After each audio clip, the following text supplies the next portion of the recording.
Near the free car park, the bins in the alleyway of the Chinese restaurant. Look what I found.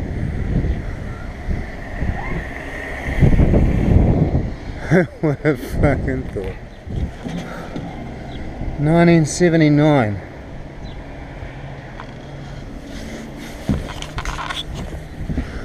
What are you doing here in the city? Look at you.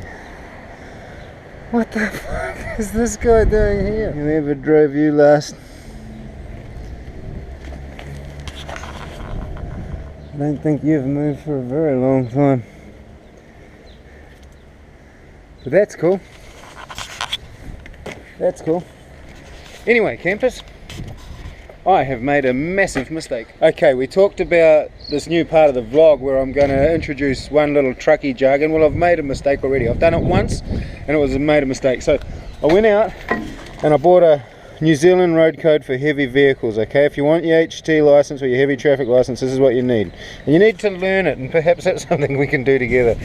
Okay, I said the gross vehicle mass is the weight of the whole vehicle, including its awesome load. Yeah, it's not true. The gross vehicle mass is just the weight of the particular vehicle as specified by the manufacturer. So it's just the weight of the rig without this extra load that's been put on it. So that's the gross vehicle mass.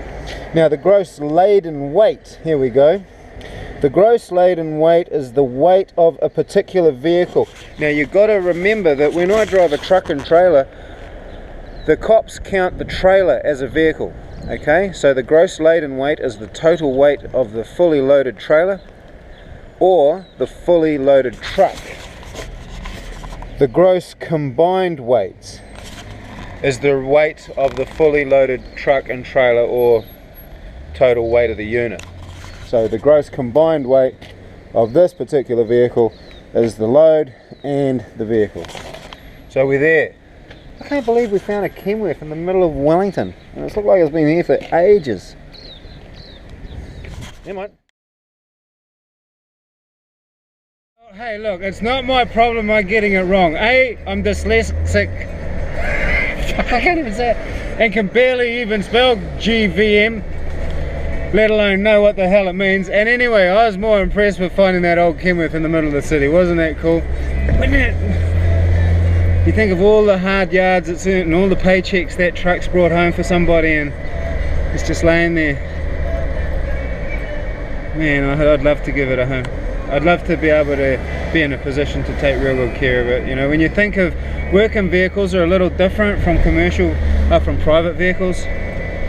You know, because that truck's fed a family, it's probably paid a mortgage, it's, you know, it's probably put kids through school.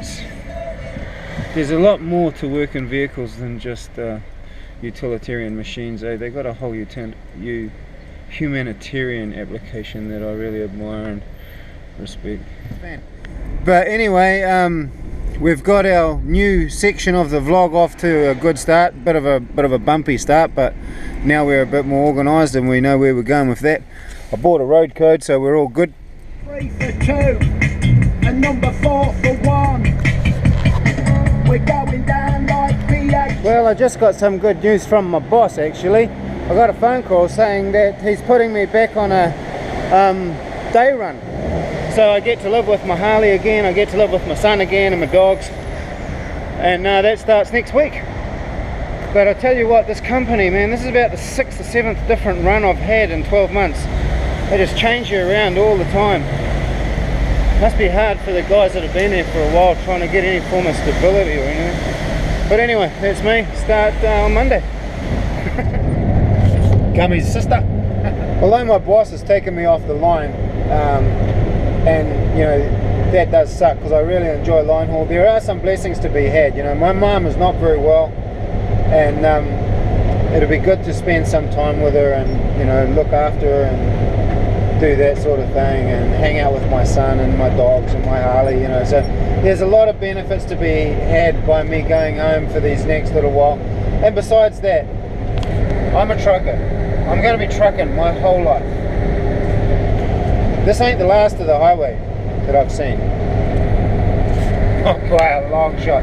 So it's really funny how God works in mysterious ways. You know, my boss thinks he's, you know, operational requirement taking me off the line, probably because it's costing him too much to keep me in Wellington.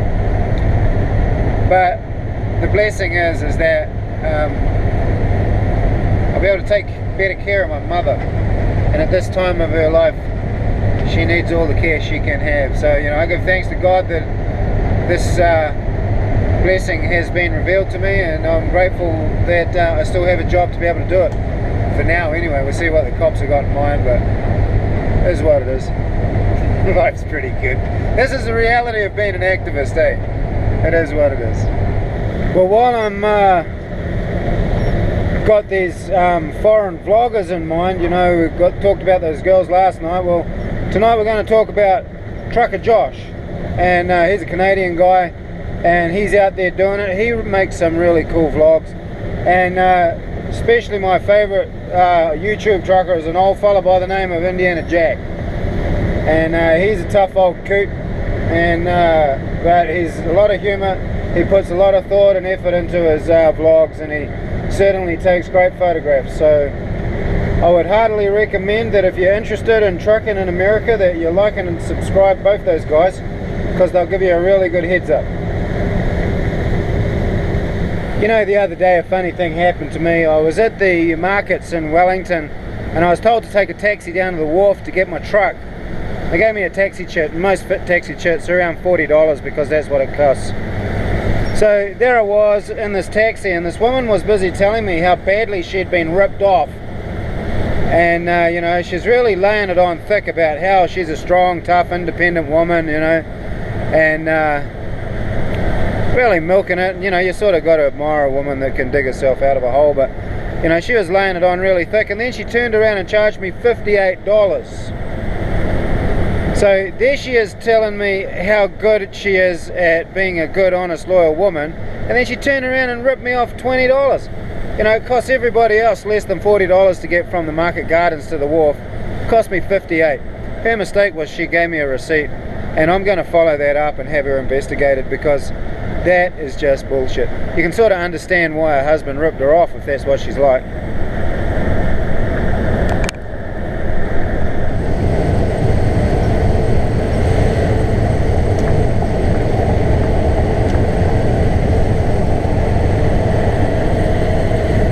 That bloody idiot doing parked in the middle of the fucking road?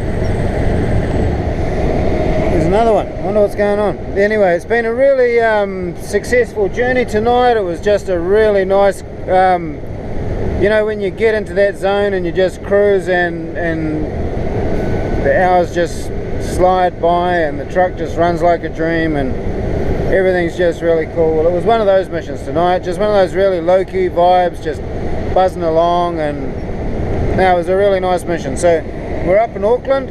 We're about to drop off our truck at Mount Wellington, and then the night's ours. The life of a vagrant truck driver. Not for much longer though. Gonna have a 5-day-a-week, home every night, weekends off job. You know what that means? Harley up! I'm really sorry I got my jargon wrong in yesterday's vlog, and I hope today's corrected and amended version worked out better for you. It was really cool to find that old Kenworth and in the middle of the city, and you know, I bought that road code, and you know, we're going to slowly work through this. We're going to get it down. Anyway, good journey. And thanks for watching. We'll see you on the next one. So this is the standard of the hotel. Bed's not made.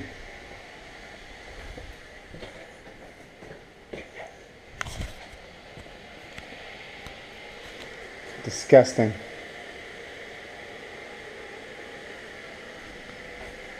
Never mind. That's what it is. And as a soldier, and when I was homeless, I've slept in a lot worse.